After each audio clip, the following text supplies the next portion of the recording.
Greetings everyone and welcome back to my YouTube channel. My name is Ibrahim Hassan Sofi and today I am here with the lesson 11 of the book 21 Lessons of the 21st Century written by Yuval Noah Harari, and that is War and Proposition of Peace.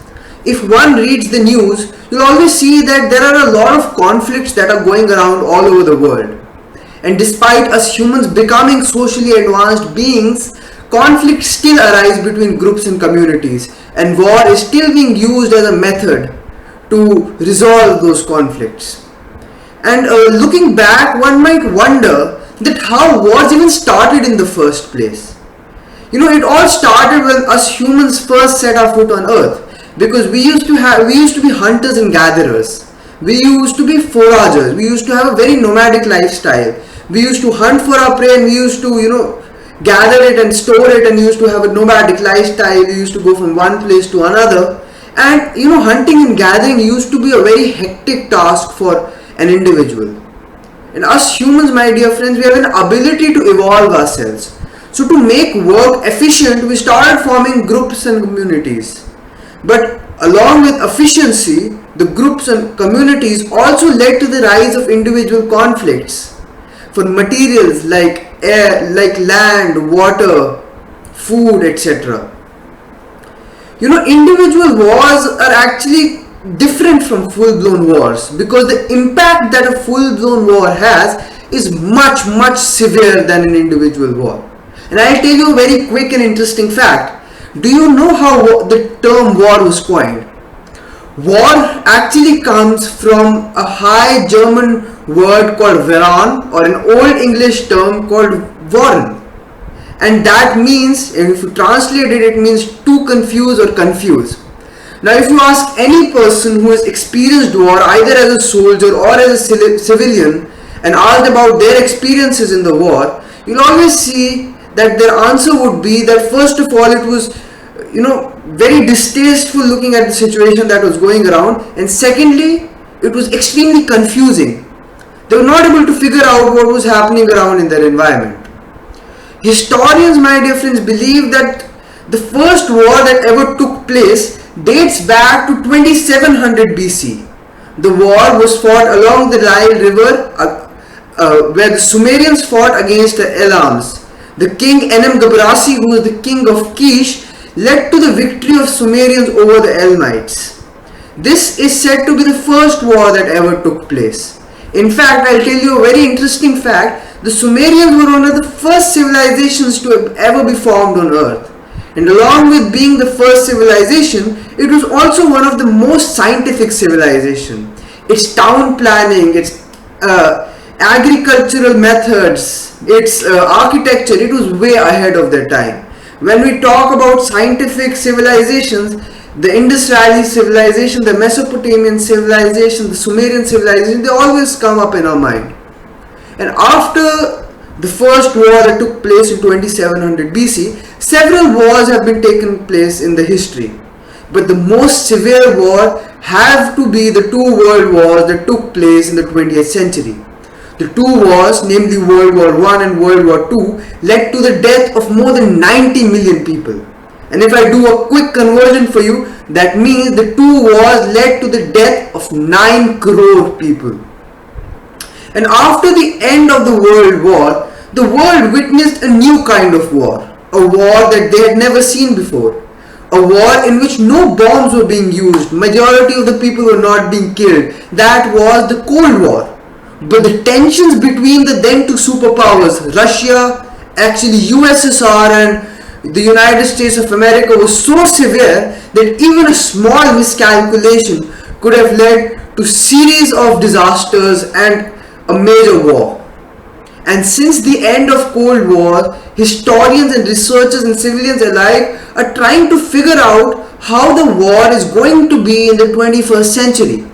Terms like new and hybrid wars have entered the lexicon. Researchers believe that there is going to be a drastic difference between the wars that were fought earlier in the 19th and 20th century and the wars that are going to take place in the 21st century and the future.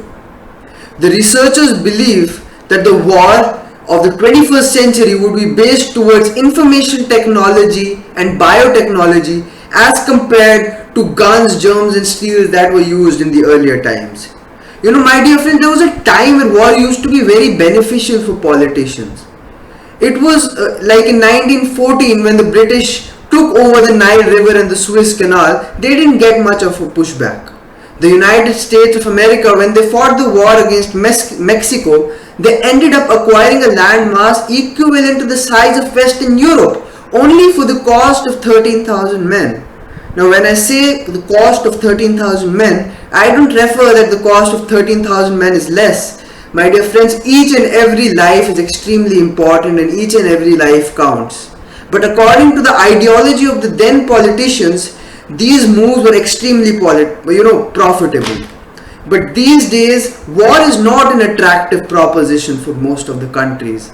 In fact, the revenue that can be generated from war is far, far less than the revenue that can be generated from a technologically advanced economy. Because of this very fact, researchers believe that is the same reason why superpowers in most of the countries do not want to wage war in the 21st century. And the invasion of Ukraine by the Russian government really confused, the civilians, readers and researchers alike, because they were not able to figure out the, profit the Russians are going to get out of the Ukrainian invasion. Because according to them, it has done nothing but led to a negative impact to the economy of the Russians. The high, trade restrictions, the loss in foreign direct investment and the loss in the value of ruble against the US dollars, according to researchers, it has done nothing but acted as a suicide mission for the economy of Russia. And looking on the other side, you will see that Israel as a country played very smart. It avoided direct confrontation from Syria. Capturing an oil field or arable land in the 21st century is not as exciting as it used to be in the 19th and 20th century.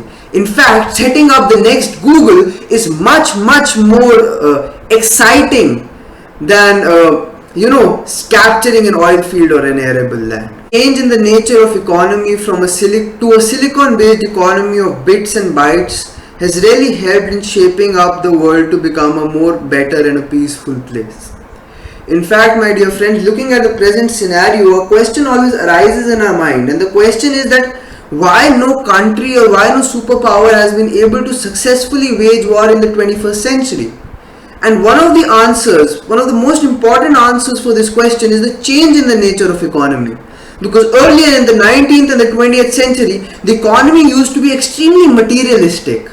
And it was very easy for countries to enrich themselves from the materialistic gains. But with the change in the nature of economy from a materialistic economy to a knowledge-based economy has made it extremely difficult for countries to enrich themselves from a successful war.